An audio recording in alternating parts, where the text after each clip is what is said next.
Hi అండి, అందరికీ నమస్కారం. ఈరోజు ఎమ్మెల్యే కోలా లలిత్ కుమారి రాష్ట్ర ముఖ్యమంత్రి నారా చంద్రబాబు నాయుడు ఆదేశాల మేరకు వేపాడ ఎంఆర్ఓ కార్యాలయం నందు పీజీఆర్ఎస్ కార్యక్రమం నిర్వహించారు.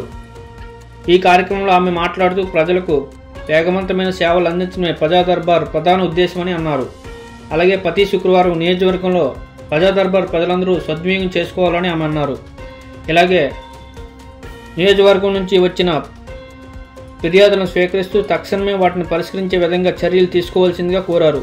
ఈ సమస్యలో ప్రధానంగా భూ సమస్యలు, ఎలక్ట్రికల్, ఇరిగేషన్, హోమింగ్, రోడ్లు, పెన్షన్స్ మరియు వ్యవసాయ సంబంధిత 200 పైగా అర్జీలను ప్రజల నుంచి స్వీకరించారు. ఈ కార్యక్రమంలో ప్రధాన కార్యదర్శి కొట్యాటి రమణమూర్తి, ఉపాధ్యక్షులు పోతల వెంకటరమణ, మాజీ ఎంపీపీ దాసరి లక్ష్మి, మహిళా అధ్యక్షులు కుమ్మడి భారతి, ఎంఆర్ఓ రామలమ్మ, ఎంపీడీఓ సూర్యనారాయణ, జయదేవి, కూటమి పార్టీ నాయకులు, కార్యకర్తలు తదితరులు పాల్గొన్నారు. సైడ్ డ్రైవ్స్ కావచ్చు, గ్రావెల్ రోడ్లకు సంబంధించి కావచ్చు, అక్కడక్కడ కొన్ని పంచాయతీరాజ్ R&Bలో రోడ్లకి గుంతలు పూడ్చివేతకి అనేక అభివృద్ధి కార్యక్రమాలకు నిధులు ఇచ్చాం. లేకపోతే స్కూల్ బిల్డింగ్కి సంబంధించి నిధులు ఇచ్చాం.